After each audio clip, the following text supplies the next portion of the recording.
నెల్లూరు డోలేంద్ర ప్రసాద్ గారు ఈ మధ్య తన వార్తల్ని తెలుగుదేశం పార్టీకి కొంచెం ఎక్కువగా ఫేవర్గా రాస్తున్నట్టుగా కనిపిస్తుంది. ఎందుకో మరి ఈ మధ్యకాలంలో ఆయన మీద తెలుగుదేశం పార్టీ నాయకులు కొంతమంది దాడికి కూడా పాల్పడ్డారు. అదేవిధంగా చాలా వార్నింగ్ కూడా వెళ్ళాయి.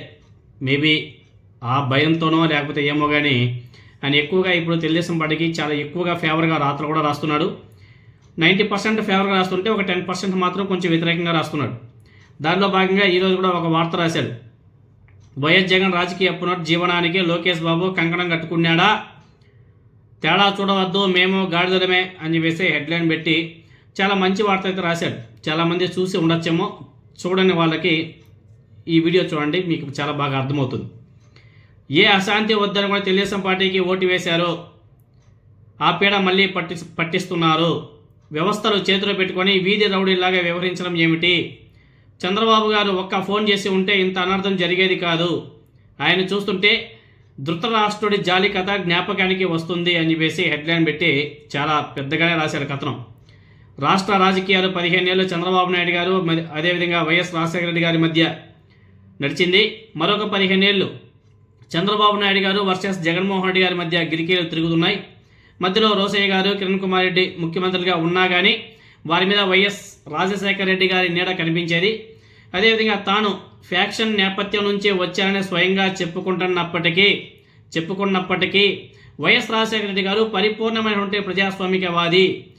అదేవిధంగా ఆయన పలకరింపులో, పరిపాలనలో, పద్ధతులలో, స్నేహధర్మం పాటించడంలో, ఉదారత్వం ప్రదర్శించడంలో వైఎస్కు సాటి రాగల వారు ఎవరు కూడా లేరు. అదేవిధంగా ప్రతిరోజు కనీసం 100 మంది సామాన్య జనాన్ని కలిసి మాట్లాడుకుంటే ఆయనకు పొద్దు గడిచేది కాదు.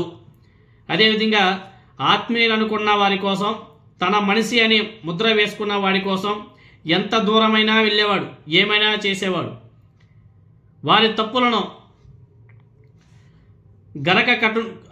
గరల కంటుడి వలె తానే వైఎస్ రాజశేఖర రెడ్డి గారే భరించేవాడంట. అదేవిధంగా ప్రత్యర్థులను ఏ రోజు కూడా శత్రువులుగా చూడలేదు వైఎస్ రాజశేఖర రెడ్డి గారు. ఒకటి అరా సందర్భాల్లో తప్ప శాసనసభలో చంద్రబాబు నాయుడు గారి పట్ల పరుసంగా వైఎస్ రాజశేఖర రెడ్డి గారు మాట్లాడిన సందర్భాలు కూడా చాలా తక్కువ ఉంటాయి, కానీ చాలా తక్కువ. ఒకవేళ ఉన్నాయి కానీ మళ్ళీ సరిదిద్దుకొని అదే అసెంబ్లీలో మళ్ళీ రాజశేఖర రెడ్డి గారు ఇదిగో తప్పు జరిగిందని చెప్పేసి చెప్పేవాడు. నవ్వులాట పట్టించడానికి ప్రాధాన్యత ఇచ్చేవాడు. పరిపాలనలో కూడా తన సహాయం కోరిన ఏ తెలుగుదేశం పార్టీ నేతలను నిరాశపరచలేదు వైఎస్ రాజశేఖర రెడ్డి గారు. ఎవరి మీద పోలీసులను ఉసిగొలపలేదు, తప్పుడు కేసులు పెట్టి బెదిరించలేదు. ఇంకా చెప్పాలంటే మన బాలకృష్ణ వంటి వారిని కేసుల నుంచి రక్షించారు వైఎస్ రాజశేఖర రెడ్డి గారు. చంద్రబాబు నాయుడు గారి పోకడ వైఎస్ పట్ల అట్లనే సాగింది. వైఎస్ రాజశేఖర రెడ్డి గారి మీద కూడా చంద్రబాబు నాయుడు గారు ఎక్కువగా రాజకీయ అదేవిధంగా కొంచెం ఎక్కువగా కూడా మాట్లాడేవాడు. కానీ వాళ్ళిద్దరి మధ్య అలా సాగిపోయింది. 15 సంవత్సరాలు అలా సాగిపోయింది. అనుచరుల మీద కేసులు ఈయన పెట్టలేదు, ఆయన పెట్టలేదు. విమర్శలు, వాగ్బాణాలు రాజకీయాలకు మాత్రమే పరిమితమై నడిచాయి ఆనాడు వైఎస్ రాజశేఖర రెడ్డి గారికి, అదేవిధంగా చంద్రబాబు నాయుడు గారికి.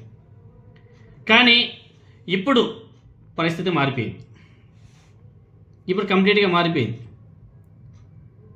ఏదైనా పోలిక పెట్టేటప్పుడు గుర్రానికి గాడిదకు తేడా చూడాలని చెప్పేసి చెప్తుంటారు కదా, అటువంటి తేడాలు ఏమీ చూడవద్దు, మేము కూడా గాడిదలమే అనేసి నిరూపిస్తుంది తెలుగుదేశం పార్టీ రూలింగ్ వాళ్ళ యొక్క అధికార దర్పం చూస్తుంటే అలానే అనిపిస్తుంది. తెలుగుదేశం పార్టీలో వచ్చేటువంటి కీలకమైన మార్పు ఫలితం అంబటి రాంబాబు గారి ఇంటి మీద దాడి, అదేవిధంగా జోగి రమేష్ గారి ఇంటి మీద దాడి. నిర్మోహమాటంగా చెప్పాలంటే ఇప్పుడు ఆ పార్టీ కానీ ప్రభుత్వం కానీ చంద్రబాబు నాయుడు గారి పద్ధతుల్లో నడవడం లేదు. కనీసం ఆయన పాటించేటువంటి ప్రమాణాలు కూడా లేవంట. పూర్తిగా నారా లోకేష్ బాబు నియంత్రణలోకి వెళ్ళిపోయాయంట తెలుగుదేశం పార్టీ. దానితో పద్ధతులు కూడా మారిపోయాయంట. షిరిడి సాయి, మెగా కృష్ణారెడ్డి, పొంగులేటి, ఎంఎంఆర్ వంటి సంస్థలు, వ్యక్తులు రాష్ట్రాన్ని నెట్ట నిలువుడా దోపిడీకి గురిచేస్తున్న తీరులోనే పాలనా పద్ధతుల్లో కూడా మార్పు అందరికీ అర్థమైంది. తాజాగా అంబటి రాంబాబు గారు అదేవిధంగా జోగి రమేష్ గారి ఇళ్ల మీద జరిగినటువంటి దాడులతో గుర్రం గాడిద ఒకటైపోయాయని చెప్పేసి నిస్సందేహంగా రుజువైపోయింది అని చెప్పేసి డోలేంద్ర ప్రసాద్ గారు రాయడం జరిగింది.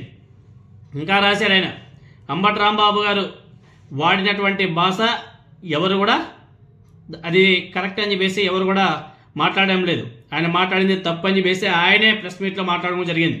ఇంత సీనియర్గా ఉన్నటువంటి నేను అలా మాట్లాడి ఉండాల్సింది కాదు, కానీ మాట్లాడేశాను, తప్పు జరిగిపోయింది, అలా అది మంచిది కాదని చెప్పేసి ఆయనే ప్రెస్ మీట్లో చెప్పడం కూడా జరిగింది. అయినా కానీ అధికార దర్పంతో దాడులు దహనాలు చేసేశారు. అధికారం లోకేష్ గారి చేతుల్లో ఉంది. వ్యవస్థలన్నీ ఆయన అదుపులోనే ఉన్నాయి. పోలీసులు, న్యాయస్థానాల్లో న్యాయవాదులు, వివిధ ప్రభుత్వ అధికారులను ఆయన ప్రభావితం చేయగలడు. వాటన్నింటినీ వదిలేశాడు, ఫ్రీ హ్యాండ్స్ ఇచ్చేసాడు. వీధి రౌడీ మనస్తత్వంతో ఇళ్ల మీదకు గుంపుగా పంపడం ఏమిటో మనకైతే అర్థం కావడంలే. తెలుగుదేశం పార్టీ ఆఫీస్ అంతరంగిక బ్రోకర్ల బృందం ఆదేశాలతోనే గుంటూరు ఎమ్మెల్యే గల్లా మాధవి గారు ఈ దాడికి పూనుకున్నారని చెప్పేసి చెప్తున్నాడు. రాజకీయం అంటే ఏమిటి, దాని సాంప్రదాయం ఏమిటి, సమస్యను పరిష్కరించడానికి కావాల్సిన చాతుర్యం ఏమిటి అనేది తెలియకుండా అప్పుడు వాళ్ళు చేసింది ఇప్పుడు మనం ఎందుకు చేయకూడదనే అనాగరిక మనస్తత్వంతో జరిగినటువంటి దాడి ఇది. అంబటి రాంబాబు ఇంటి ముందు దాదాపు 6 గంటల పాటు అల్లరి జరిగింది. పోలీసులు ప్రేక్షక పాత్ర పోషించింది. పోలీస్ వ్యవస్థ అనేది ప్రేక్షక పాత్ర మాత్రమే వహించింది.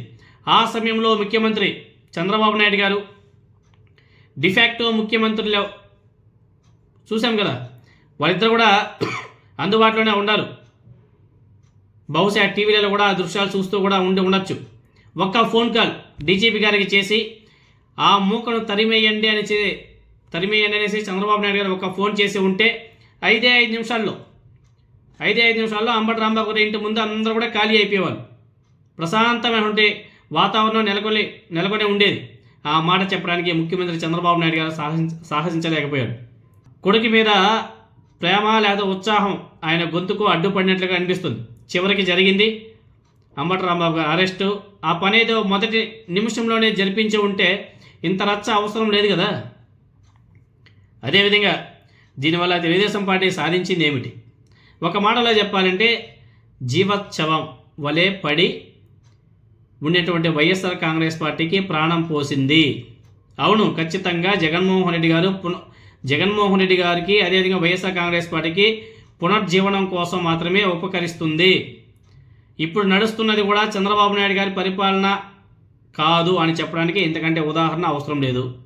పరిపక్వత, పరిణతి, రాజకీయ విజ్ఞత లేకుండా తీసుకున్నటువంటి రౌడీ చేష్ట అంబటి రాంబాబు గారి ఇంటి మీద దాడి, ఆ వెంటనే జరిగినటువంటి జోగి రమేష్ గారి ఇంటి మీద పెట్రోల్ బాంబుల దాడి మొదటి దానికంటే చాలా ఘోరమైంది.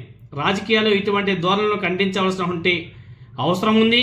కఠినంగా నియంత్రించవలసినటువంటి ముఖ్యమంత్రి చంద్రబాబు నాయుడు గారు నిస్సహాయంగా చూస్తూ ఉండిపోవడం చూస్తే ఉత్తరాష్ట్రుడి జాలికథ జ్ఞాపకానికి వస్తుంది అనేసి మన డోలేంద్ర ప్రసాద్ గారు కూటమి ప్రభుత్వాన్ని ఉద్దేశించి పెద్ద ఆర్టికలే రాశారు.